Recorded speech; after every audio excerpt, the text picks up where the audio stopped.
All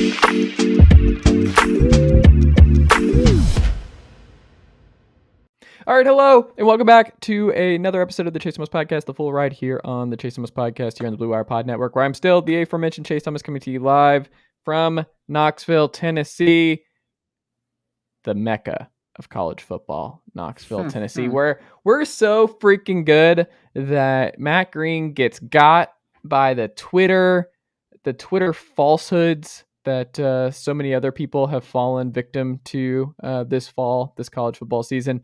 I think his name is Richard G. West on Twitter.com, who got both Bob Silverman, friend of the pod of the Daily Beast, and also Matt Green right here before us, texting me on Saturday night. Oh, man, Tennessee, Kentucky, college game day once again? Not so fast, my friend. No, they are not coming to Knoxville, Tennessee, but many people are saying it could be fair to have wherever Tennessee is playing. That is where college game day should be for the rest of the college football season. That's where the eyeballs are. That's where the offense is. That's where your Heisman favorite is. That is where a receiver roams, where he is on track for 20 touchdowns. It's like, is he going to score here? Is he going to take it easy? Who freaking knows? All we know is the Vols are still undefeated after taking down the feisty UT Martin Skyhawks in their powder blue, Pat Summitt blue they wore in honor of the late Pat Summitt on Saturday. But things better than ever here on Rocky Top, and I'm joined to talk all things Tennessee and Tennessee Martin, fellow University of North Georgia alumni, Matt Green. Matt, good evening, sir. How are you? Yeah, I think everyone was watching UT Martin, Tennessee on Saturday for sure. Yeah, man, I'm good. We know Tennessee is going to be, very likely, they took an off week for Tennessee for game day because likely November 5th in Athens, I would definitely think that's going to be game day when the Vols come to town. But yeah, man, it was a excellent weekend of college football. I feel like this has been one of our better seasons of college football, I feel like, in recent memory. Like Why? Last year, because it feels like there's a lot of legitimate contenders out there, like more than usual. Like Tennessee, and this is what people talk about, like when they say teams like Tennessee being good is good for college football, because it's just one more team in the SEC that's potentially can win a national championship. Like it's kind of crazy when you think about it. I was looking at it a couple days ago. The SEC right now has 6 ranked teams, or is it 7? I can't remember. But if you look at the SEC, every single team in the conference has finished. If South Carolina can finish ranked this year, because they're number 25 right now.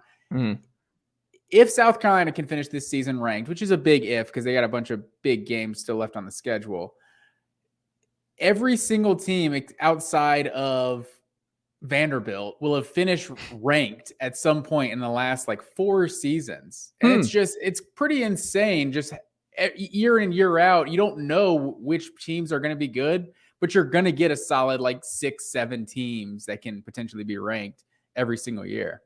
I mean, you could make the case. How many just taking everything else out the window, just what we think about those teams, whether or not where they stand. If you put them on a neutral field against 131 other FBS teams, how many games would they fit in the top 25? Just in terms of how they would be viewed on a neutral side versus the majority of who they play.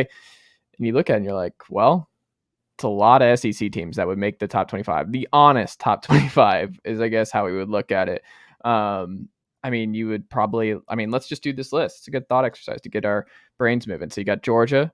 You can count as I go through. You said, Georgia, Kentucky, Tennessee, Florida, South Carolina, Alabama, Mississippi State, Ole Miss, LSU, and I think Arkansas. That's 10 teams right there. Yeah, I think 10. That sounds right. That feels right to me. 10 of the top 25 teams in the country are in the SEC. I would say those 10 are. I would say any given Saturday are among, at this point in the year, one. You of included the top Florida 25. In there. Yeah, I did. I think Florida. I probably wouldn't include Florida in there with some of those other. Even South Carolina is borderline. Obviously, huge win for South Carolina this week, but many are saying another big emotional win for the South Carolina Gamecock program. Just another emotional, hard-fought, in their feels win for the but if you Gamecocks. look at the teams that aren't ranked, like Florida, Texas A&M, Auburn, Arkansas, Mississippi State, like that's half the conference, and none of those teams, everyone else is ranked. Basically, other than Missouri and Vanderbilt, are just terrible doing their own thing at the bottom. But yeah, it's just it's a great year for parity. And then you also have, like, in other conferences, like, it seems like we have some legitimate contenders. Like, there's, a lot of people questioning Clemson, myself included, but they're an obvious CFP contender. TCU now, Oklahoma State coming out of the Big 12. Oregon with a huge win this week. UCLA and USC are still contenders, I think, with one loss. Utah still got just the one loss, right? Or do they have two now? Utah has two. Utah's got two, so they're pretty much out. So, but yeah, I mean, it's a lot of, and then the Big Ten. I mean, Michigan, seeing Penn State blow out Minnesota the way they did, like that. I think that makes the Michigan win look even bigger, because we're starting to be like, yeah, Penn State's just kind of inept on offense. Like, no, maybe Penn State's just a solid, like, third best team in the Big Ten, but Michigan is just on a whole nother level. So it's I'm excited. Like, I don't really know how to shake up in Tennessee. That throws a wrench into everything. Like the same old teams argument. Like, I love how quick, like, the mainstream people just kind of talk about Georgia being one of the same old teams. I'm like, wait, hold on. We just won a championship for the first time in 40 years. We're the new guys. You guys are supposed to like us. We're not the evil empire already, right? I think it's the way you're doing it. I think part of it is just that, like, you built the Saban empire just one state over. I think that's part of it, where people are like, well, when we wanted to topple Nick Saban, we didn't actually want you to topple Nick Saban with just another version of Nick Saban. No, that's not what any of us actually wanted. Like, nobody wants the coach that's 25 years younger or however. Yeah, you don't want that. Like, no one in college, and this is a good place to be if you're a Georgia football fan, but, like, that comes with the territory of building the Death Star one state over. It's like, well, yeah, no, now you're just the new version of what we hated about Alabama for the last 20 years. So, like, yeah, no one's going to be cheering for you. Like, what you've built over here is like, yeah, you're not the scrappy underdog. The Mark Richt, Brian Schottenheimer, Grayson Lambert years are long gone, my friend. That's not who you are anymore. I compare this to the Red Sox. I feel like everybody loved the Red Sox in 2003, 2004, because they're like the anti-Yankees. But then by 2007, it's like it took two championships. You're like, all right, fuck the Red Sox, right? They're just the same Yankees. Like, they're going to pay the most money in the league. Like, forget that. They're not a cute story anymore. Yeah. Georgia, it took one championship. They were like, same old team. They're just the same old, just like Ohio State, Clemson, Georgia, same team every year. Yeah. I think we all agree. America, they hate the dogs, love the balls. But yeah, balls are sexy. That's for sure. How did you go apple picking? Did you go pumpkin patch picking? What did you do for your final free Georgia weekend, where you did not have to pay close attention to the dogs until the end of the year? What'd you do? I tried to get some things done, around the house that they could get done. Not taking any one game as seriously, but you say that, and then once the games start, it's like, well, I need to watch this. I need to see what's happening. But yeah, I feel like the noon slate gave us some good games, and it was just a good matchup. I mean, yeah, obviously it's weird when your team's not playing, but I feel like we needed the bye week. Honestly, Georgia fans didn't need the bye week. It's been a lot of easy wins to this point, but it's just a tradition. The week before the Florida game, Florida had that bye week for years. Georgia was like, we were losing to them every year. It's like, all right, maybe we need a bye week too. Can we, what's crazy? We're now at the point where, I mean, Florida is inching towards Georgia Tech in this rivalry, based on the gap here, where you see 3 touchdown dogs on a neutral site for the Gators out of the gate is, long way to go for the Gators. It's a long way from being Georgia Tech, though, because, I mean, Florida won in 2020, right? Yeah. So that's one of the last, 5, I guess Florida's won. So it's obviously going in Georgia's direction. And Georgia's clearly the better program right now. But, man, too much heartbreak, too much soul crushing, just like, and Florida didn't just beat you in their heyday. Like Florida humiliated teams, and they're just the trash talking that went with just the golden eras of Gator football. Like you'll never forget that. And I'm sure Kirby Smart, I think he was 1-3 in his playing career at Georgia. I'm sure he doesn't forget losing to Florida. And Steve Spurrier, just the arrogance that was Steve Spurrier. Like I feel like that cut Georgia fans to the core. It wasn't until Kirby Smart until we actually accepted visors as an appropriate article of clothing. Are you not a visor guy? No, you don't strike me as a visor guy. I don't wear a visor. But I'm saying Georgia fans collectively hated the visor because of Steve Spurrier. That was the only reason, just because of the visor. Only Steve Spurrier. Kirby gets there day one rocking a visor. They're like, all right. That man sleeps in a visor. Can you imagine how much that visor stinks? Like Kirby Smart's visors have been through a lot. Like I imagine those are not like his visors are very different than Lane Kiffin's visors. Kiffin's visors look clean, like they get washed and just ready to go each and every day, or he has like a different one for each day. Like I can see Lane having a different one to rock. Kirby's more like the Craig Biggio, the pine tar on the helmet. Yes. That's 100% accurate. Not a great weekend for Lane Kiffin. But we'll get into that game and many others. I will say on the Tennessee front, because we're not going to spend a lot of time on Tennessee Martin on Saturday, but something I had just jotted down and watching Joe Milton in the second half. It's so weird. I think a bye would have been better. I think this game is actually a negative for Tennessee. This is my galaxy brain take, Matt Green, where the last thing Tennessee had to do in this game was, the second half, because they score 50 plus, first half clicking on all cylinders, like they just stumble into 50 points in a half against like lower, like it's just it's so weird to just see how dominant and how easy it is to take this Volunteers team for granted. But I was watching the second half, I'm just sitting there, and this game almost went 4 hours, like really, really clunky, a lot of penalties, a lot of stoppages, injury stuff, and it just kept going and going. And I was like, I don't know if it's good for the offense to like have to try and not score for a half, because like you didn't want to run up the score on the Skyhawks. You didn't want to get up to 80, 90 where they were going. And I'm not sure if that's good for the offense. Thinking they could have dropped 80 in this one? I think they could have dropped 90. Yeah, 100%. If they did not pull any starters, they were on path to a 90-point win. Yeah. Like they're punting in this one in the second half. They were doing stuff where you could tell they were running up the middle and trying not to do anything big over the top. And they were like, man, we really cannot score. So they were like actively trying not to put points on the board. And I'm not sure that's good for a team. I'm not sure it's good to actually like spend a quarter and a half trying to not lose the game, but like just getting out of your offensive rhythm and playing with the tempo and doing everything else.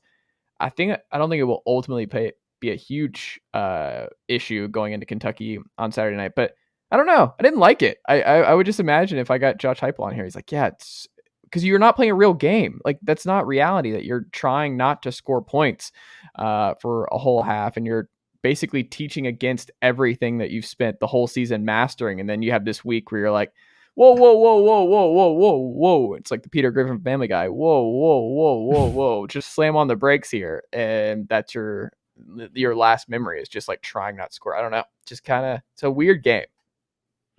I feel like this game did take forever. I just like kept turning over to SC Network. Like this game's still on. Like, yeah, we're done with this. We play a 12-minute quarter, play running clock, fourth quarter. Like, come on, let's get out of here. We don't want anyone to get injured. Exactly. Hopefully it looks like Cedric Tillman, Jalen McCullough back this week. Tennessee was just down to walk-ons at corner for the majority of it. Like just the secondary was so broken up. UT Martin though, they got a wide receiver, pretty good, really good player that gave the ball some problems for a little bit. But by and large, another dominant offensive explosion for the Vols. But last Tennessee question. Is the black checkerboard, is that a real thing, or is that another fake news from that Richard West guy? I think it's fake news, but it's also like not realistic. Like this, we're now at the point in the season where you're not going to be able to get that because people are going to dress for warmth at this point. It's going to be in the 30s. This is long sleeve orange Tennessee gear. You just have long a lot more sleeve black Tennessee. I think you could rock it. It's a lot of black. Like, I think you can do the blackout. Like, you could do that. Are they rocking black uniforms? Is that a thing? That's definitely happening this week? Well, hold on. Let me just say. I don't think it's public, but yes, I think the Tennessee Volunteers are wearing black on Saturday night. Fair enough. But no, it'll be good. Dark mode, it'll be fun. I'm sure a lot of big recruits in the building. Maybe even Christian Conyer, the best player out of the state of Kentucky, who chose the Vols over the Kentucky Wildcats. I don't know, man. Like I said, this is gonna be a fun game on Saturday. I think the top 3 in the East, as long as Stoops stays at Kentucky, Tennessee, and Georgia are going to run this side of the conference for the next couple of years. I think if you're a South Carolina and Florida fan, especially Mizzou too, you're like, man, you know what sucks is that Tennessee, Kentucky, and Georgia are all clicking on all cylinders.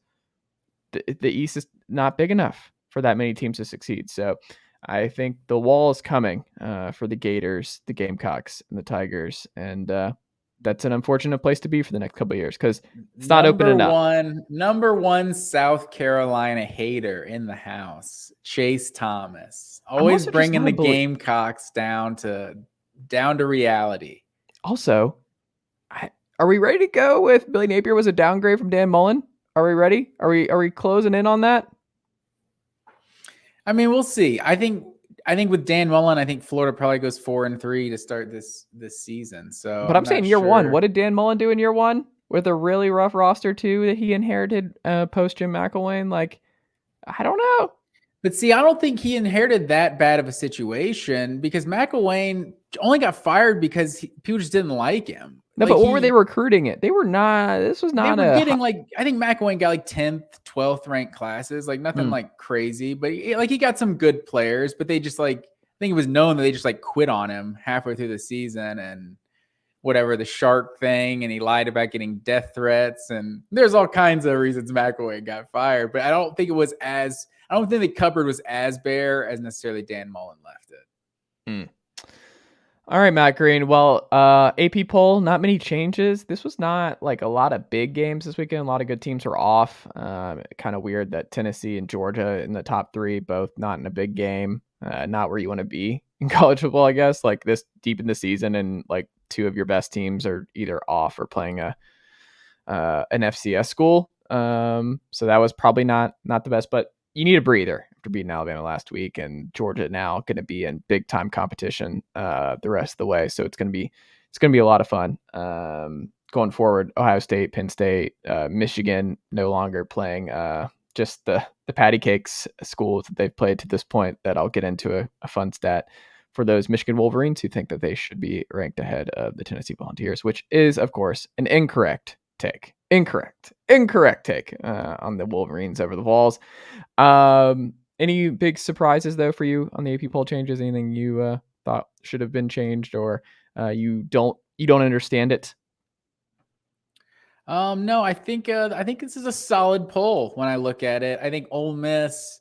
Are we getting into Ole Miss yet? Do I have to wait to get to Ole Miss? Yeah, let's wait to get to Ole Miss. I think was brought back down closer to where they should be, but I don't know. They might keep going down. But we'll talk about Ole Miss.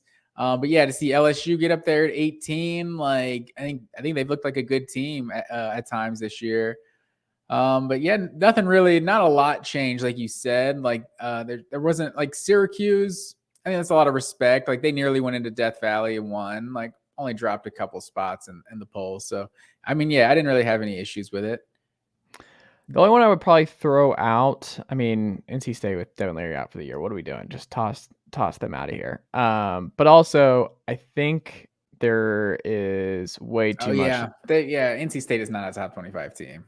The other thing small gripe, but I think this is something that they should have done, is I think TCU should be ahead of Alabama. They're 7-0, bunch of big wins. Bama has a loss. I think TCU should be number 6. I don't think they should be ahead of Clemson or Michigan, but I think they deserve to be ahead of Alabama as long as they're undefeated. I didn't really like that. I think that's kind of silly to me, is I don't know what else TCU is supposed to do to be ahead of them. I'm not saying they're better than Alabama, but I think based on what we've seen on the field and them being undefeated and Bama having that one loss, I don't know what the justification is for not putting TCU there.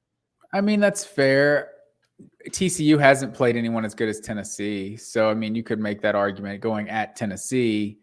losing 52-49, like honestly being basically a missed field goal away from winning a game like that. Like as good as TCU is, I think, Oklahoma State is a good win. Kansas State's a good win, obviously, but some of these teams in the Big 12, like Oklahoma and Kansas, like those good teams. Like I don't really think those are necessarily impressive wins by any means, but I think after a while, if they stay undefeated, I think you'll eventually see them jump them, especially if they got at Texas in a couple weeks. So it's like that's one of Alabama's wins, so that they could kind of cancel that out.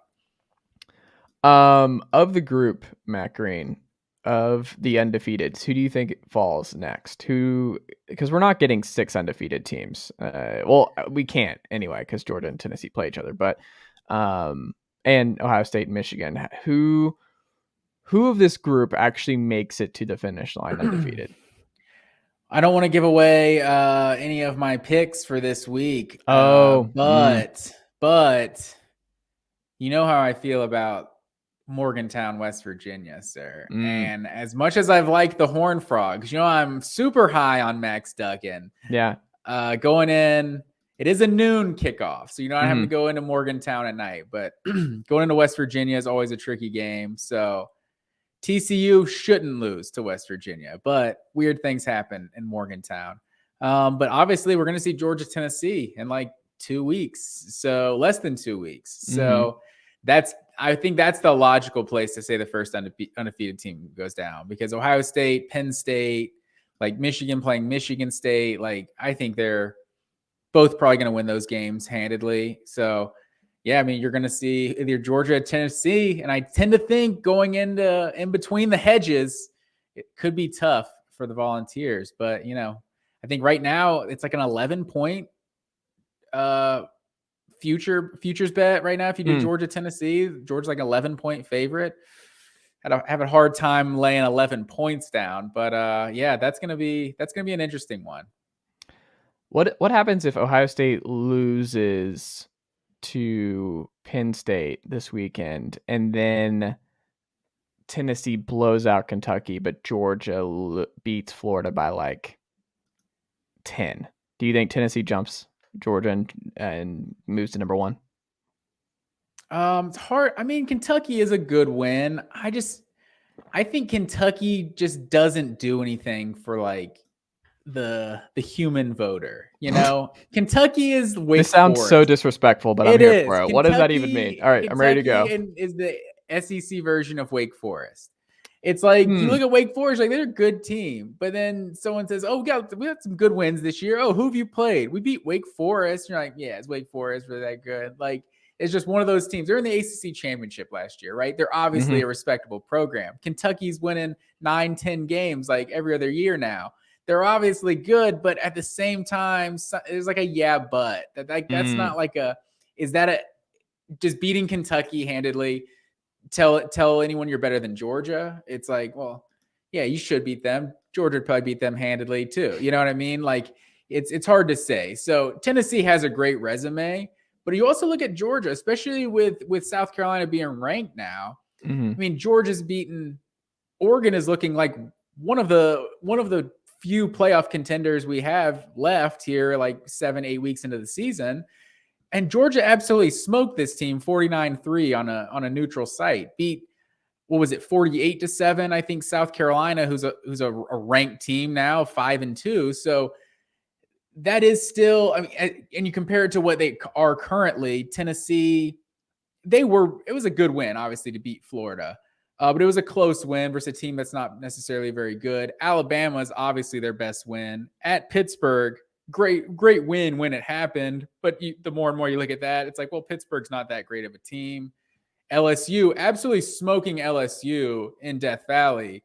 There was a lot of buts to that. It's like, oh, this isn't a good LSU team. It's a noon kickoff, like whatever. That win looks a lot better now. Yeah, no one is disrespecting that LSU win at all. So there's a chance, and I think the first playoff rankings come out, I think, that week. So there's a chance that obviously if Ohio State went down, that'd be number 1 versus number 2. Is it before or after the Georgia game? After the Tennessee Georgia game.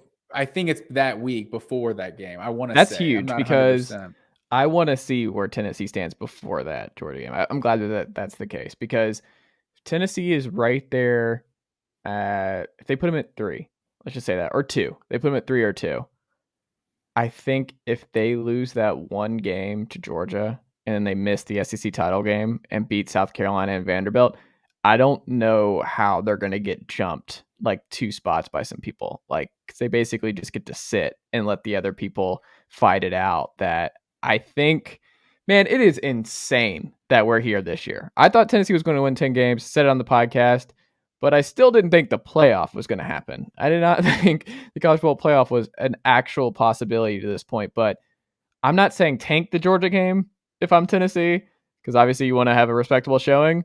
But Tennessee losing by a touchdown or something late to Georgia and then taking care of business against South Carolina and Vanderbilt and Mizzou, and then sitting out the rematch against Alabama in the SEC title game and just seeing what happens at 11-1, I think it's going to be very, very hard to keep Tennessee out of the college football playoff at 11-1, with their only loss being to the best team in the country. That's going to be extremely difficult. Especially if in that first ranking you decide, to what they've done to this point, this is the number 1 team in the country, and they lose to number 2 Georgia at that point. Like, then you're saying, yeah, clearly the only team that's better than us is the number 1 team in the country. Yep. That goes a long way for just the perception of the second half. But yeah, let's pump our brakes. Georgia, Florida, we can never overlook the cocktail party. We can. This is not a game. Agreed. Don't do this because you're bored. Georgia fans are so bored that they're talking, and this is what they were doing against Auburn, where it's like it's the oldest rivalry in the South. I lived through the Ron Zook years, sir. Yeah. I lived through us starting season 7-0, 8-0, and Florida being unranked or ranked 25th, and the Treon Harris game, like Georgia just inexplicably just gave up 400 yards rushing. When Treon Harris did that to Tennessee too. He went like 3 for 6 in the game. Like, you didn't make him pass the ball at all. It was insane. Next week, Georgia beats Auburn like 34-7. And it's like, what happened? Like, it was the strangest game ever. So weird things happen in the cocktail party. As a Georgia fan, I can never overlook the cocktail party. And as a Tennessee fan, you got the Kentucky Wildcats coming to town. So they're 11-point favorites.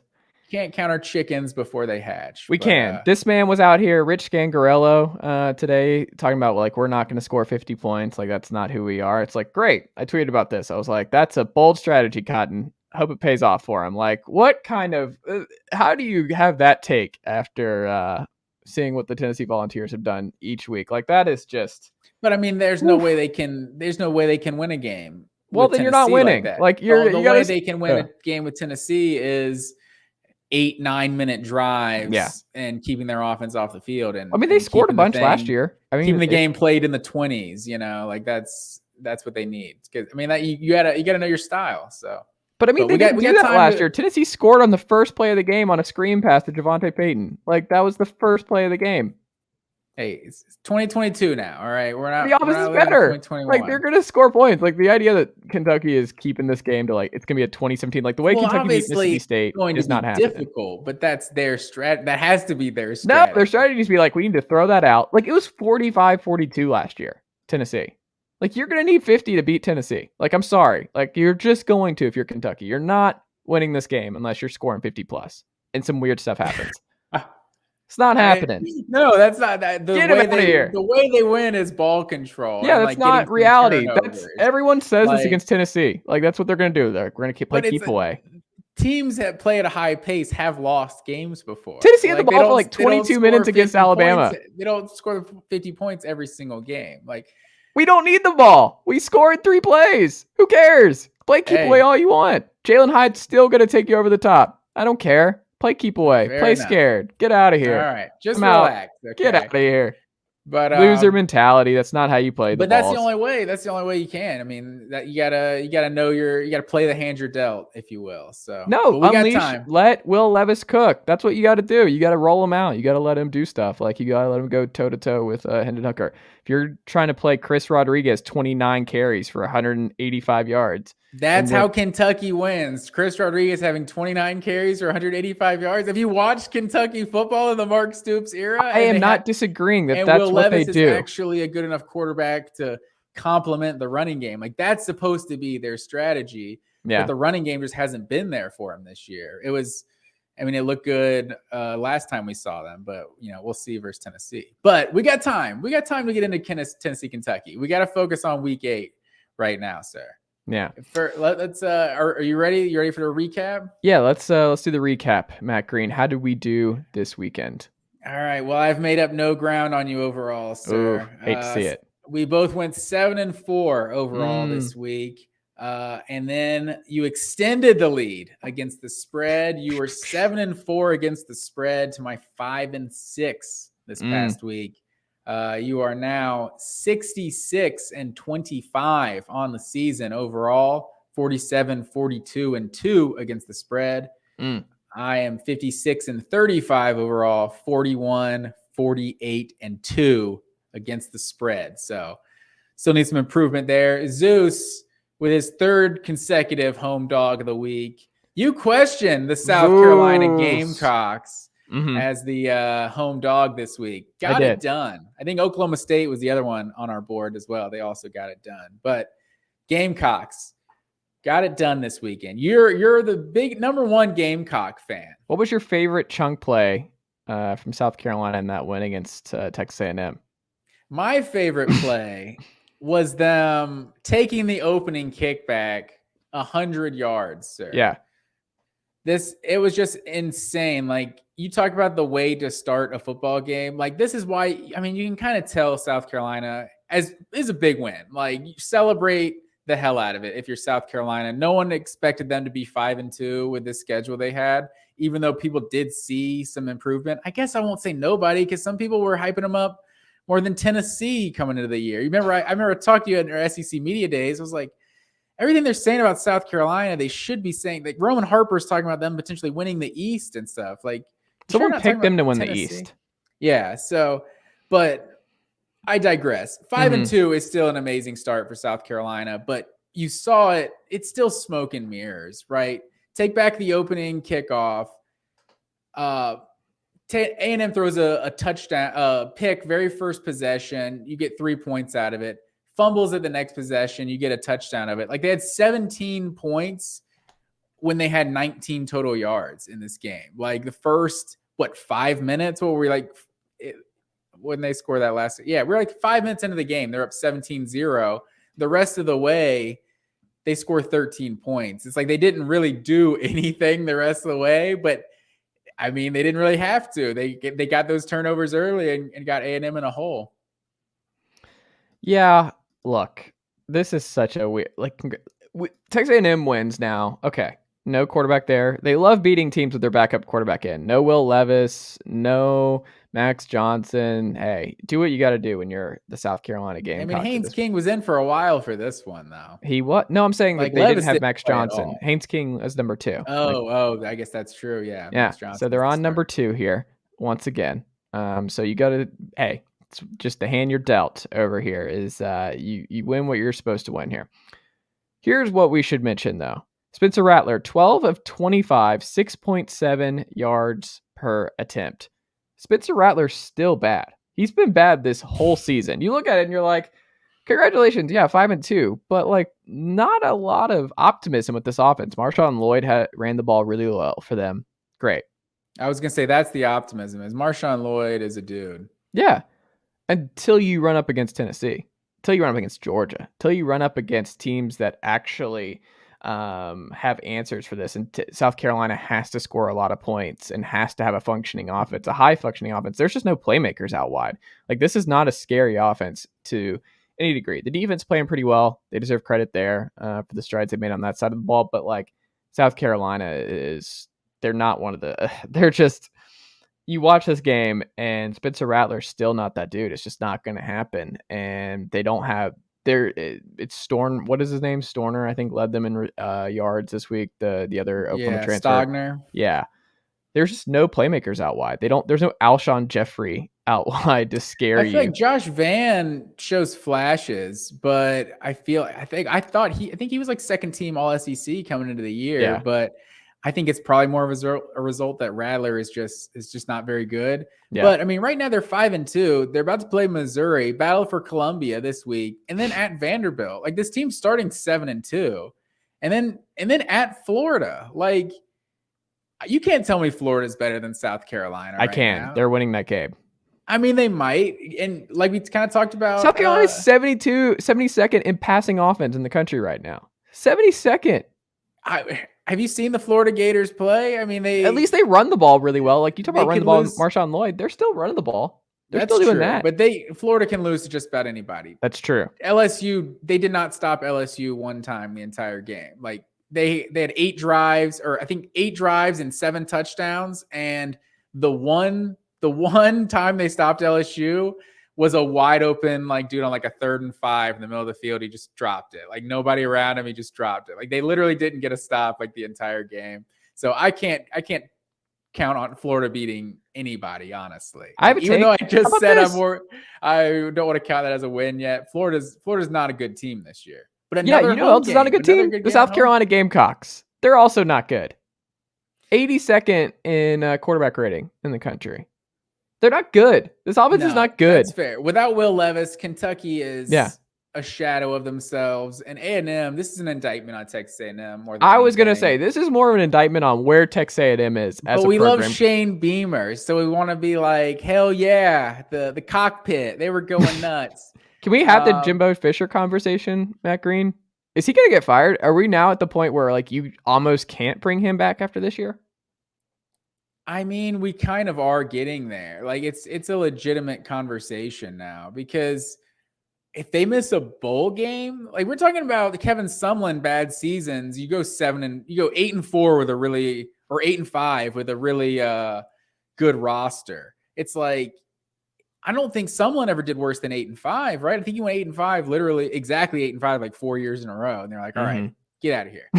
Like, if they miss a bowl game, like they're what right now, 3-4.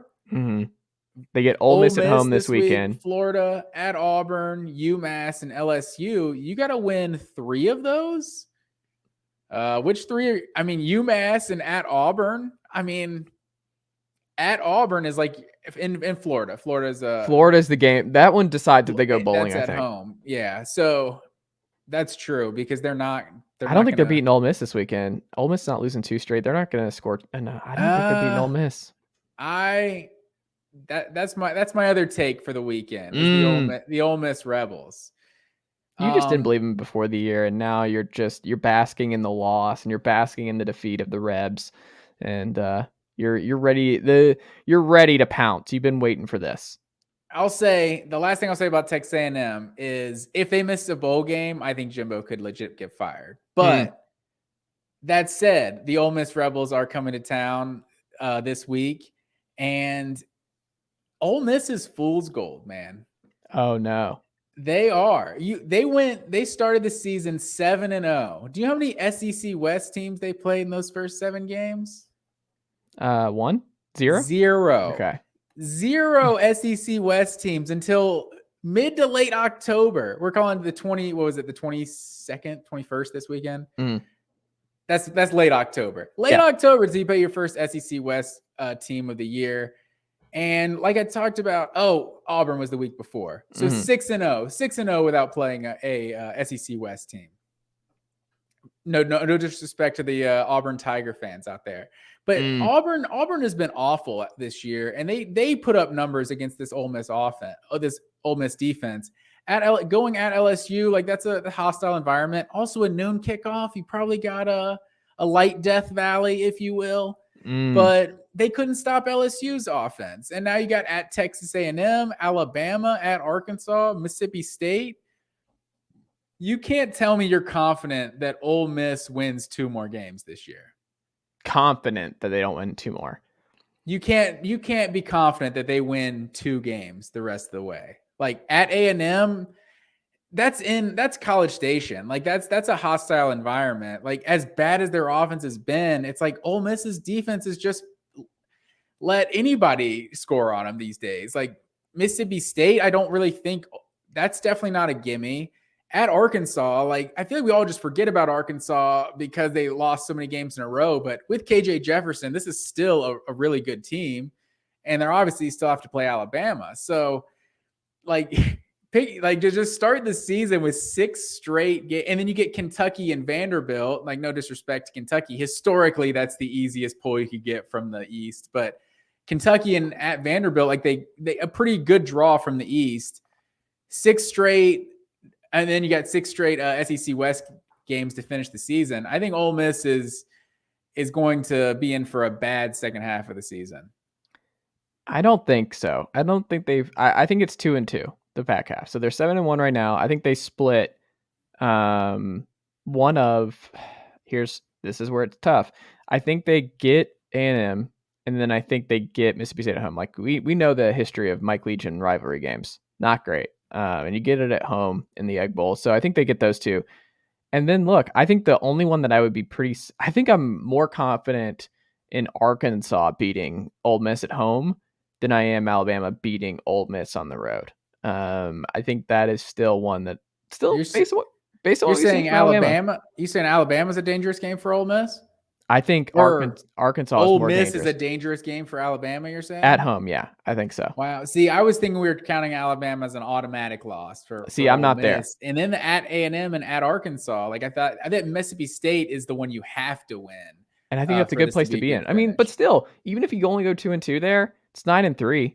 9-3 after 10-2 a year ago, where a lot of people were like, is it going to be just come back down to earth year for Lane Kiffin? 19 wins in 2 years at Ole Miss is pretty phenomenal. So you don't think 7-5 is possible? 5 straight losses to end the season? I mean, it's possible. It's just not likely, I don't think. Yeah, that's probably fair. I think 8-4 is a very real that's a possibility. Potentially losing 4 of your last 5 games to finish the season. But I mean, that's just like kind of like you said, it's circumstantial because of the way the season was built. Like they had a schedule that was completely backloaded with the toughest division in football. Like that's not, I mean, look, it's tough, but that's a weird way of doing the schedule. It's just the way they constructed it. But I don't know. I just looked at that game. Good to create some buzz. Get your team ranked with a bunch of easy wins. We're gonna be laughing in like 3 or 4 weeks. Like you remember when Ole Miss was like number 8? Like crazy rankings this year have just been absolutely just unpredictable. Well, LSU came back from a 17-3 hole in this one where I thought Ole Miss was just going to roll. I picked Ole Miss in this game. LSU looked like this was just going to get out of hand, kind of like the Tennessee LSU game.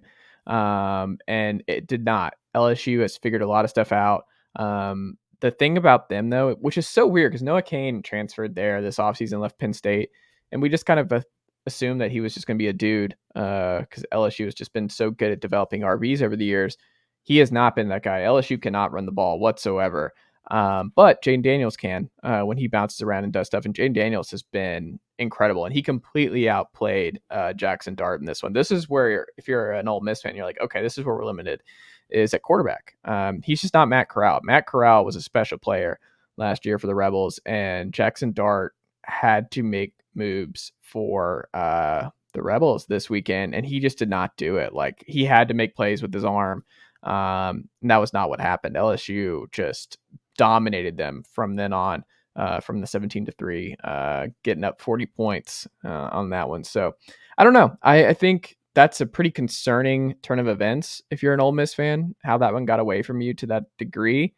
But I think LSU has figured a lot of stuff out, and Brian Kelly, I think he's going to be just fine at LSU. And I think the Notre Dame fans who were laughing at the Florida State loss with the special teams and then getting blown out at home by Tennessee, that Tennessee loss doesn't look as bad for LSU, where they're like, yeah, well, guess what? Have you seen this Tennessee team lately? Yeah, they're really good. Like, it's not a crazy bad loss. And then it's week 1, neutral site, first game with the team. Weird stuff happened in the dome, like whatever.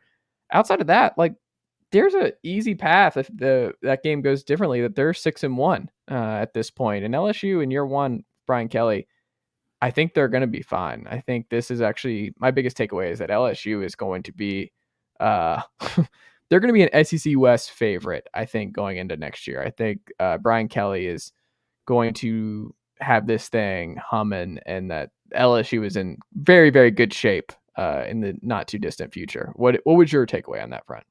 That's what I tried to tell anyone who would listen before the season started. Like, he doesn't fit the culture in LSU, the fake accent, all this, the dancing, like whatever. He's a good football coach, and LSU is going to have good players, and they're going to be good under Brian Kelly. Like, I feel like you can tell already year one how much they've improved.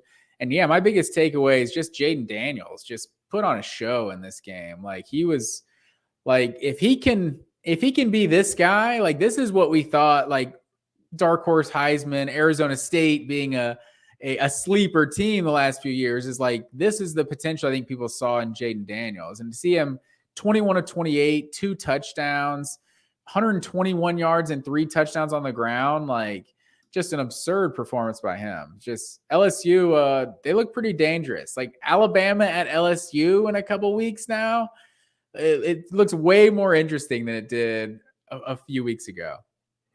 LSU Alabama, I think, is going to be a game now. Like, I think this is going to be under the lights, high pressure situation. I'm very excited. Where, again, Bama is gettable, man. Like this, we should talk about this game where you're going to look at the score for Bama Mississippi State, and you're going to be like, oh, blew them out. Like, this was my lock of the week.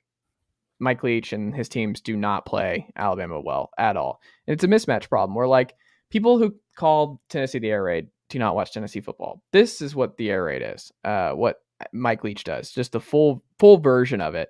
The problem is he does everything just side to side. Like, they're a side to side air raid. They're very, like, that's why Will Rogers, like, is throwing 39 of 52 every week, is that he's not throwing downfield all that often. He's using, like, the halfback dives is like the quick curl routes, the quick screens out wide.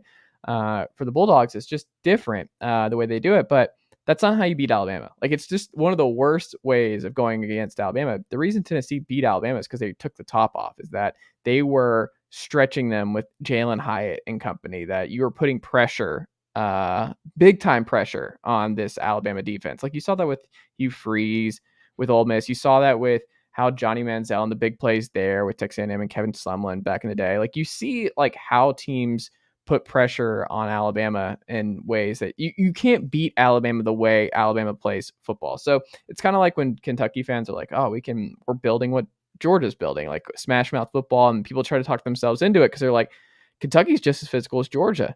They want to run the ball just like Georgia. They have the players. They're well coached, blah, blah, blah. They're going to beat them. No, you don't beat Georgia playing that way. You're not going to beat Georgia trying to play Georgia football. You got to do something different that just kind of throws them off. Mississippi State just didn't do that. And even with all that being said, Jahmyr Gibbs and Alabama did not run the football at all on this Mississippi State team. Bryce Young's numbers weren't eye-popping. The receivers are still not there. Alabama just took care of business because that defense is just such a bad matchup for Will Rogers and what Mississippi State tries to do. 3.1 yards per attempt. This was 24-0 at the half.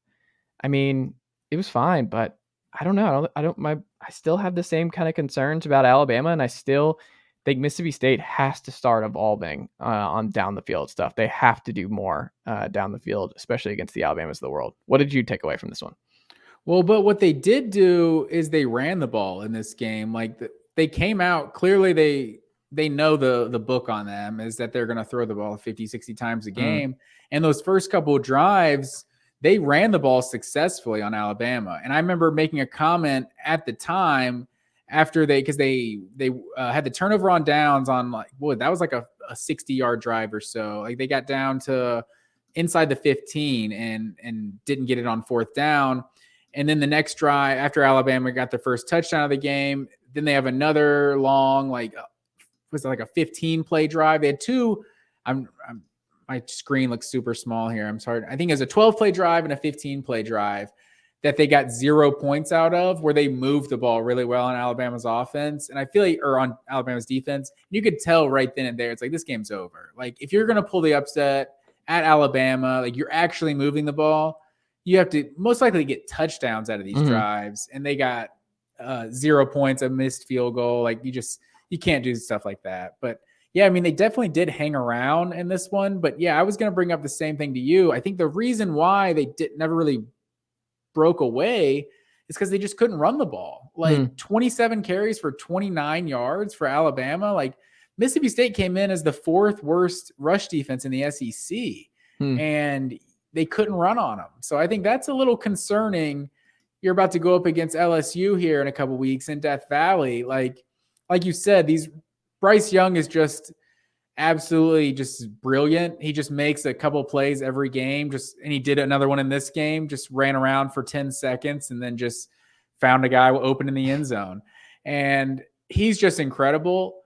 The receivers, you just still want more from the receivers. And till this point, they'd gotten enough in the running game to kind of take some of that pressure off of Bryce Young, but you didn't really see that in this game. No, I mean, Mississippi State's like 90th in yards per attempt nationally. Like, that's just got to change. Like 23 TDs, 4 picks for Will Rogers, which is good. Will Rogers is a good player. But for the Mississippi State to take that next level jump, like you said, they got to run the ball more. They got to be able to do that when other stuff's taken away. But also, they just have to expand this offense. They have to go downfield more. You just have to, especially against the Alabamas of the world. But also, Alabama, 42nd in yards per attempt nationally.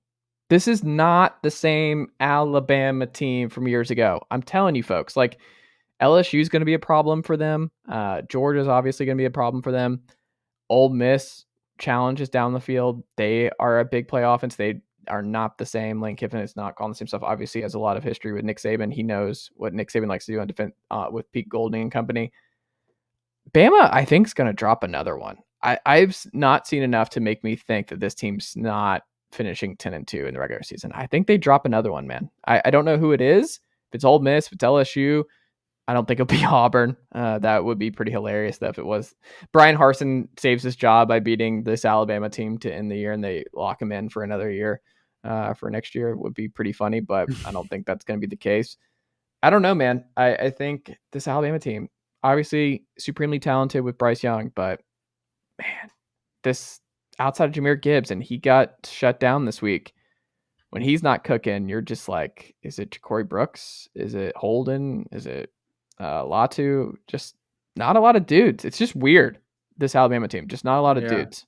Without a doubt. I think if you're picking a place to get upset, I know you like the at Ole Miss. I just I look at the at LSU. I think that's the more dangerous one, just because if Jaden Daniels is playing like this, man, they're a dangerous team in Death Valley at night. Like that's going to be a wild one.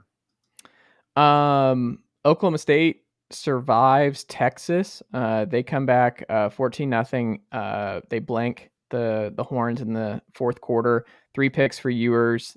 Oklahoma State, they win ugly, but huge win for the Pokes that I did not think that they were going to win. What did you make of this one, Matt Green? Yeah, without a doubt, this was a big time win. I felt confident. Like I wanted to toot my own horn, even if it wasn't the exact same. It wasn't the exact thing I said, so I'm not going to completely, maybe a half toot. But I said last week, like, can we just relax with the Texas back talk? Like, you're like a good team again. This team's not going to the playoff. They have 2 losses. Like, let's not talk about that. Maybe they can win a few games in a row and they can get back in the Big 12 championship. But you saw it going to Stillwater has been very tough for the Texas Longhorns in recent years. And Quinn Ewers, 19 of 49, 3 picks in this one. Spencer Sanders was coming off an injury, and I thought he played really good in this one. So, yeah, another shootout. But yeah, Texas is just not quite back. Let's just pump the brakes. They're good. We shouldn't fire Steve Sarkisian or something, but it's just they're not ready to be a contender year 2. But I think next year, I'm sure Texas is going to be preseason number 7, and the hype train will be back. But Oklahoma State, they look like the best team. If not TCU, Oklahoma, yeah, probably TCU, and then Oklahoma State. They're looking like the best teams in the Big 12. I think Texas, though, still showed enough. They were ahead a lot in this one. They looked good for the most part. They should have really probably won this game. A couple plays got their way. Bijan Robinson, unbelievable. Once again, he's just a marvel for this Longhorns team. But again, not the same kind of Texas loss where it's just the Pokes are good. And this is a road game for the Horns. Tough place to play. And, You can't do that in the fourth quarter. You can't get blanked like that. But Quinn Ewers, I think, will continue to grow from that. He had some big plays in this one. I don't know. I'm still not out on Texas being one of. They're moving in the right direction. I would not panic over a close loss on the road to Oklahoma State here. TCU though stays perfect. Matt Green. They beat the Kansas State Wildcats. Adrian Martinez left this game in the first quarter, unfortunately, and did not return. But TCU from ESPN is just the second Big 12 team ever to win 4 straight, all against ranked teams. Another thing I saw on Twitter, TCU football back-to-back wins after being down by 3 scores, which is bonkers. 4 consecutive wins against AP top 25 teams. 7-0 and in sole possession of first place in the Big 12. They're just racking up the Hypnotoads, which are leaning into. Very cool. I like that from Sunday Night's Bunch, but man, TCU, they're fun. They're good. I don't know how much longer this can continue on because they still have some big games ahead. But what did you make of TCU? Another huge win, come from behind win, and the Horned Frogs keep moving. They're America's team right now. I joke about Tennessee, but I think the Horned Frogs and the Hypnotoads are capturing the minds and the hearts of this very nation, sir. Without a doubt. I thought this was a huge win. And everyone talks about the TCU offense, but I mean, you got to credit the defense in this one. Obviously, they got in a 28-10 hole, but they didn't give up a point the rest of the game. Like the last 7 drives, Kansas State didn't score a point, turned the ball over twice. Like this was a big time performance for sure. I saw 28-10 early. So first 22 minutes of the game, defense allowed 28 points, last 38 minutes, 0. So yeah, for TCU to have 28 unanswered like that, I feel like this is a big time win, because I think a lot of people are just waiting for like the other shoe to drop. Like, yeah, TCU, they're a pretender. But no, it's not looking like it, because it feels like the Big 12. That's what tends to happen, right? Like, and then you lose one too many games, and you're not like a legit playoff contender. And I think like that's basically what happened to Baylor last year. Like that one upset loss to TCU kind of late in the season. If they're a 1-loss team going to the Big 12 championship, then they could have gotten in the playoff. But yeah, this is another big win for TCU. Max Duggan, I'm still on the Max Duggan bandwagon. There you go. Matt Green, let's go to Oregon, UCLA. UCLA, they fall at home. I think we both picked the Ducks to win this one, right? We did. I picked UCLA to cover the spread, but we did both pick Oregon to win this one. But yeah, turns out Oregon Ducks, just because they got smashed by the Georgia Bulldogs, does not mean they are not a good team. Oregon, in this game, so you leave out the Georgia game. 2-parter green line stat of the week here. Okay. Oregon's averaging 42.4 points per game this year, 7th in college football, over 42 a game. You take out the Georgia game, they're averaging 49 points per game the last 6 weeks. So they've just been on an absolute tear. This game, they did not punt until 6 minutes left in the fourth quarter. I will read you their drive summary. 7 drives in the first quarter, field goal, touchdown. 7 straight drives, 7 straight scoring drives to start this game. Field goal, touchdown. This offense was absolutely humming along, and Oregon's looking like the best team in the Pac-12. I think we have to say that after this week. The problem is the Georgia game still happened, and I understand Oregon's gotten a lot better. I think you're right, and I'd probably pick Oregon as the best team in the Pac-12 at this point. But if they run the gauntlet, they beat like Utah in the Pac-12 championship game or something, or USC. I was going to say they could beat Utah in the regular season and beat USC in the Pac-12 championship.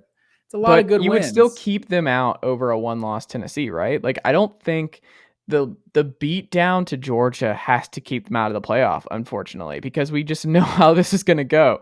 Look, Bo Nix has been awesome, But if you put Oregon at number 4 in against Georgia and we do a rematch of Georgia-Oregon, I'm going to lose my mind. If we really go down that road with a Georgia-Oregon rematch in the playoff, like this is the reason the 14 playoffs suck so much. Is like we're going to do this against them. Yeah. I never thought about that. If they do get that, because I think them getting in is kind of, it's not completely contingent on Georgia getting in, but if your one loss is to the number 1 team, that obviously looks better, even if it wasn't absolutely. Yeah, I mean, I just made the case for Tennessee that being the case, like if that's their one loss, but for sure how that loss is significant, and it was not close. That game was. Hey, we haven't seen Georgia play Tennessee yet. We could be thinking Oregon had a good loss after seeing the way Tennessee plays against Georgia. You never know. I am going to hang up this call. You know?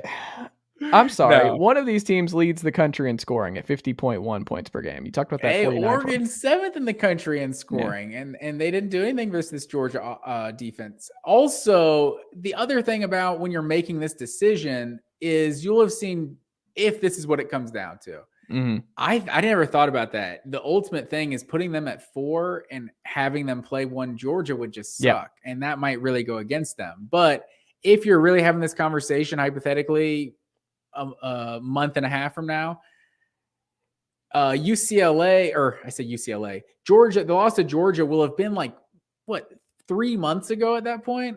If Tennessee lost to Georgia, it's 3-4 games ago. It's fresher in your mind, and you could justify, like, this is Bo Nix's first game with a new offense, yada yada. Like, Oregon's a different team at this point. Like, and the biggest thing, I on December 3rd into the sun if they put in number 4 Oregon and put Tennessee at 5 and miss the playoff, and we get 56-24 Georgia. The biggest thing is on December 3rd, if Tennessee's sitting at home and they're the 4th ranked team in the country, and Oregon's sitting there at number 5 playing number 7 USC, and they beat them by 3 touchdowns, there's an argument to be made. That's all I'll say. You know what? Bring it. I'm like the Night Walker, the Night King in Game of Thrones. Let's do that. A neutral site before we even get there. Whoever wins Oregon versus Tennessee in Atlanta. Wild card here, though, Alabama. Yeah, you're over here saying Alabama's going to lose. I think they drop them more. I don't think they're a playoff team. I think it's over. If Alabama loses to LSU, maybe they lose to LSU and Ole Miss. They're 9-3, ranked number 14. Is that Tennessee win still that important to? I mean, at that point, Oregon's resume might be more impressive than Tennessee's. No, if it's just, what? Hold on, but if it's just the Alabama win, just Alabama and LSU are the 2 best wins. Yeah, and then UCLA or you keep saying UCLA. Yeah. Then Oregon beating those 4 best teams in the Pac-12, like, you could make an argument for it. Tennessee's competition is a combined 30-23 right now. TCU's number 1 at 29-21. To this point. So I don't think so. In the Kentucky win, I don't think Kentucky will go down. South Carolina being a little bit better matters, but I don't know. But if their best win how about this? Like, if it's like 14th ranked Alabama and maybe UCLA is number 11, and if they beat USC, who's ranked 7 or 8 at the time in the Pac-12 championship, I think playing on conference championship weekend subconsciously, the voters want to put in conference champions if they can. Like, well, what do you do? Hold on. Here's a crazy one for you, Matt Green, because I think this is the most likely scenario. This is the most likely one. I'm going to go with it. Are you ready? All right. Georgia goes undefeated. They run the gauntlet. I think Ohio State stays undefeated and run the gauntlet.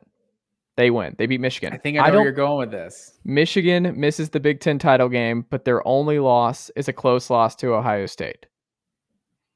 Tennessee runs the gauntlet. Their only loss is to Georgia, who also ran the gauntlet and went undefeated. Their one loss is a close one to Georgia. They're 11-1 and missed the SEC title game. Oregon runs the gauntlet. They finish 12-1, win the Pac-12 title. Clemson, I was going to say, does not lose a game, because I don't think they're going to lose a game this year until the playoff. 3 of those spots are locked in, and then you're faced as a committee. SEC, Big Ten, ACC are locked in. Yes, I think that's the case. I think there's only one spot up for grabs right now. I think Georgia, Clemson, and Ohio State are as close to locks as I can go. Like, I think they're pretty close to locks. Well, see, Georgia's not a lock. The SEC champion is the lock. Georgia is far from a lock. Like Tennessee's a really good team. And then you talk about even if SEC Georgia lost most that likely one versus game, Alabama. what I'm saying is they're a lock still, because even if Georgia loses to Tennessee, right, and Tennessee goes to the SEC title game, I think Georgia only losing to Tennessee and also being the defending champions, I think they get the benefit of the doubt of that 4 spot. Like, we just saw it this past year. I see. I think that's a good point, and that's definitely possible, especially if you see this team ranked number 1 with a number 1 next to their name for the majority of the year for just so much of the season. Yeah. This is where I thought you were going with it. Georgia's undefeated and Ohio State is undefeated. And you're having that conversation about Tennessee and Oregon. Like, well, we saw Oregon play Georgia, whatever. Make Ohio State the 1 seed. Then you get Ohio State, Oregon in the first round. Then you get Georgia, Clemson, 2 rematches from 2021, but not from 2022. I'm okay with that sort of ranking manipulation if we can avoid a rematch. But here's what I want. Like you're saying, I want Georgia, Clemson. I want 1 Georgia, 4 Clemson, 2 Ohio State, 3 Tennessee. That's what I want. That's what I'm dying. That's what the world needs. That's what America needs. It's hard to see. It's hard to see Tennessee be ranked ahead of Clemson if they're an undefeated ACC champ. Are we watching Clemson this year? Does anyone actually believe Tennessee's better? But that's what I'm cool with the ranking manipulation. Yeah. If Georgia and Ohio State are both undefeated, like, okay, make Ohio State 1, make Georgia 2, so they play 3 Clemson, make Tennessee 4, get Ohio State. But I'm okay with that. 1, 4, 2, 3. That's a lot of assumptions, though. This is Alabama. We can't just count out Alabama completely. Like, but also, wouldn't those 2 games be great? Like, I think those would be a lot of fun. I think if that's the matchup, I think that's pretty fun. I think that's the best case. Like, the number 1 offense versus the number 2 offense in Ohio State, Tennessee, like, that will just be an instant classic, I think. And then Georgia Clemson last year. I think Georgia Clemson, if we saw Georgia Clemson 2022, it would look exactly like Georgia Michigan 2021. I don't think so. The defense is still too good. I do not think Clemson is that team this year. Like, offensively, no. The defense is still there, though, man. The defense is there. I mean, they're good for sure, but this past week, for them to bench DJ Uiagalelei like they did, like... Well, let's get into that. Clemson, let's get into Clemson, Syracuse here. Turn the ball over 4 times. Like, obviously, you get that 14-point swing in this one with the 90-yard touchdown. Which was wild. It was an insane game, but I think Syracuse got absolutely hosed in this game. Like, with the back-to-back, the 2 straight possessions in the third quarter, like, they're down 27-10, go 3 and out, 3rd and 25, dude scrambles for a gain of 4. That's it. That's punting it. Like, the ref, that legit felt like manipulating the game there. Like, this guy is trying to, like, get a couple extra yards. He's not a yard out of bounds, and the defensive lineman gets him. That late hit call just kept the drive alive and just kept Clemson in this game. And then for the very next possession for Syracuse to have a borderline roughing the passer when the guy's 2, 3, 4 yards out of bounds, like that, I feel like that absolutely changed the momentum of this game. Like, I didn't necessarily feel like Cade Klubnik came in and like was just like a superstar. Like, the offense started moving the ball better once he came in the game, but I mean, was he 2 of 4 for like 20 yards passing? Like, he had a good 2-point conversion play, though. Yeah, sure. You know, he was fine, but like, I thought it was interesting for Dabo at the end of the game to be like, you know, DJ is still the quarterback. It was just whatever. This game was going how it was going, and you know, had to figure out a way to win it. Like, yeah, that's fine, but I don't know that Klubnik is that guy. Like, what? Who did Dabo compare him to? Like Steph Curry? Like, Steph Curry goes 2 for 25. It's like, I'm sorry, he really doesn't though, Dabo. He doesn't ever go that bad. But I don't know. I think this says a lot. Like, if you just think about someone with a quarterback controversy like Georgia, like in 2021, there were some games last year, not a lot because they didn't play a lot of close games, but in the national championship where the offense wasn't moving the ball, and I don't think Kirby Smart ever even considered taking Stetson Bennett out of the game. This is like DJ Uiagalelei has been pretty good this year. Like, we've been talking for a few weeks how each week he seems to like be getting better and better. He's kind of showing why he was such a highly touted recruit. And this is kind of the first sign. I mean, other than like early in the Georgia Tech game, but it's kind of first half of the season or the first 2 quarters of the season. Like, you don't want to overreact to that. But this was like the first sign where you kind of saw him not look good and the offense not look good. And for them to bench him just says that you had to already have those doubts to me in your mind that like, if we need to bench DJU, like we can't hesitate. Like this, maybe it's just because Klubnik's talented enough to be like, we just need a change of pace guy. Like, he might not be better, but what DJ's doing right now isn't working. But I don't know, to call them a legitimate contender that's at 7-0 now and just bench their quarterback in the third quarter of the win versus Syracuse. I have a lot of doubts about Clemson. Clemson's but not beating Ohio State and Georgia in succession. It's not happening. I don't know who's going to beat them. Like, I don't see anyone on this. It's not coming to the playoff. Like, the playoffs where they lose. They're losing their first playoff game. Just go ahead and write that one in. Clemson season's ending with them going undefeated and then losing their first playoff game. Just lock it in. Chase said this on October 25th, 2022. Just lock it in. I mean, that's how it feels for sure. I thought Syracuse, they played a good game. Like, this defense is just fast. Like, they just moved all around the field, and they just forced a lot of turnovers. Like, some of this, was, maybe some self-inflicted wounds, but I feel like Syracuse really gave them a game. One of my helmet stickers for the day was Jihad Carter for Syracuse. This guy has an absolute monster day. 9 tackles, a pick, 2 fumble recoveries. One of them, he took 90 yards to the house. Like, absurd day for Jihad Carter. But I can't lie. I was rooting for the Qs to pull the upset. I was not a big fan of the uniform selection, white, orange versus orange, white, but here, that's neither here nor there. It was hard to call it a good win for Clemson because I feel like, honestly, and then the defensive pass interference at the end of the game too, that allowed it. I mean, that's a 3-point game. I think that put them up, kept the drive alive, and then they were able to go up 6. Like, I feel like there was multiple times throughout this game that I'd feel a little hosed as a Syracuse fan. I'll also say if this game happens in the Carrier Dome, they win, right? Like, this is one where we saw enough here where Syracuse proved enough, where if you played this one in Q's country, they probably win it, right? I mean, yeah, you would think so, but because this is a coin flip on the road for them. The fact that they were in this until the final drive where they throw a pick late to lose and ice it, like, yeah, I don't know. Had a chance. I also thought it was weird that Sean Tucker was not a player at all in this game. Like, he was not at all involved, and he's been great for the Orangemen all year long. Syracuse shut out in the second half. You're just not going to win many football games against top 5, top 10 competition when you get shut out in the second half. Like, that's just really, really hard for the defense. And like you said, they were flying around doing great stuff, but doesn't matter how good your defense is when your offense literally scores a goose egg in the second half on the road in Death Valley. Like, you're not going to win. And when you're really talking about, big plays happen, like fluky plays happen that change momentum of games. It's like people talk, oh, without that 80-yard run, they didn't really run on us that much. We're like, they had that 80-yard run, so that counts.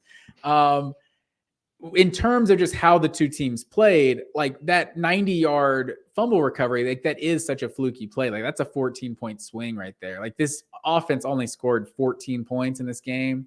Like, you swap that 14 points and it's a 34-14 type of win. Like, you look at the stats and that kind of looks more like how Syracuse or how Clemson should have won this game, like 450 to 290 on the total yards, and Syracuse had Clemson had almost 300 yards rushing. Like, so just turn the ball over so much, and you can't. I usually say you can't win. You can't beat anybody turning the ball over 4 times. Somehow they did still win, turn the ball over 4 times. For sure. We'll say too, the one thing last thing on this, do you think in the portal, like in the non-portal era, DJ gets pulled there? I don't know that it has anything to do with it. I think when it's probably more just having some confidence in your backup to, like, But you don't think it's part to just keep both honest and be like, hey, Cade, don't worry. Like, if DJ's struggling, I'll throw you in there. He's not just getting the job. And then also after the game being like, DJ's still our guy. Like, no, you think Dabo's worried about the portal yes. down 27-10 of a football game? He's trying to figure out how to win this thing. Like, I don't think he is. I think there are people on staff that are. And I think that it just goes through coaches' minds now every single day. 21-10, I should say.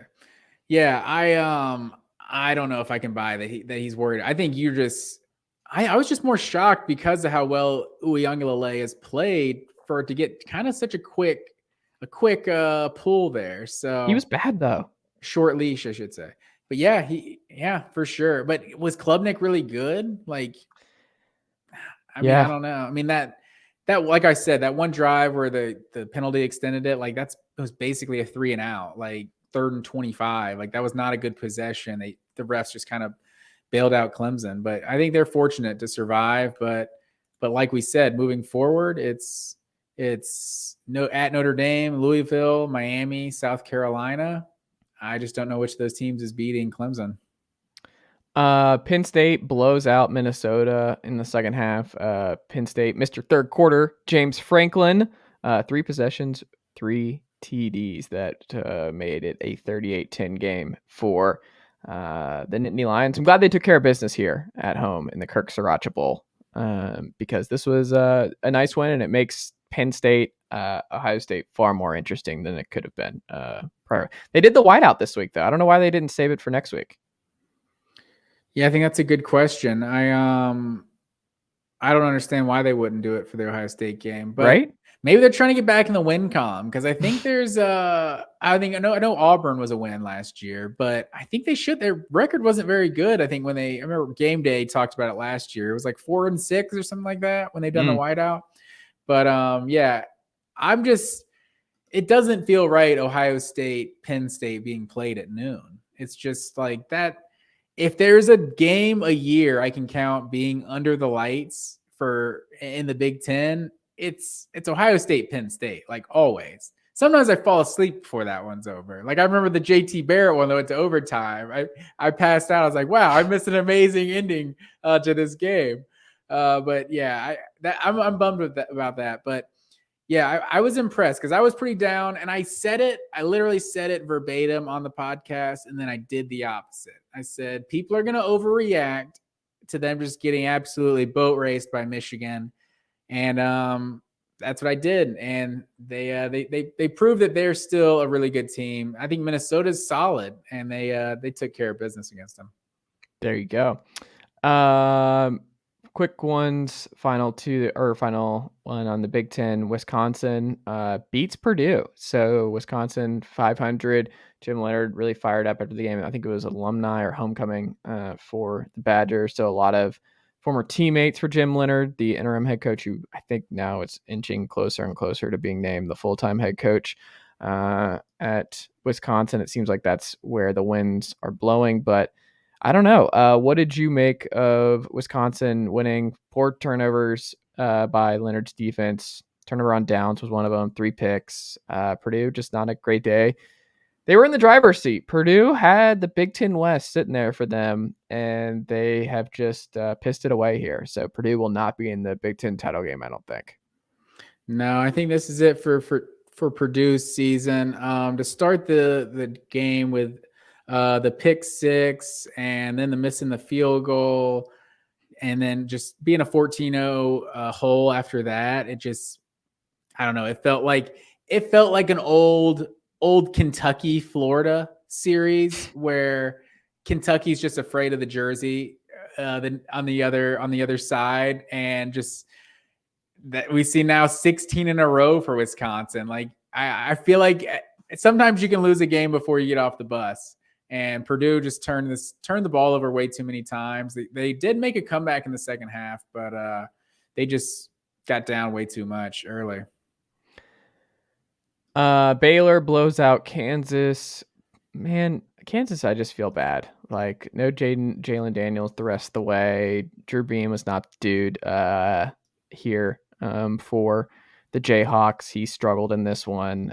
Baylor just 28-3 at the half. Your Baylor Bears, They're 273 still my yards. Baylor Bears. That was Yeah. a crossroads this past week. I said if they dropped this one, I was jumping off.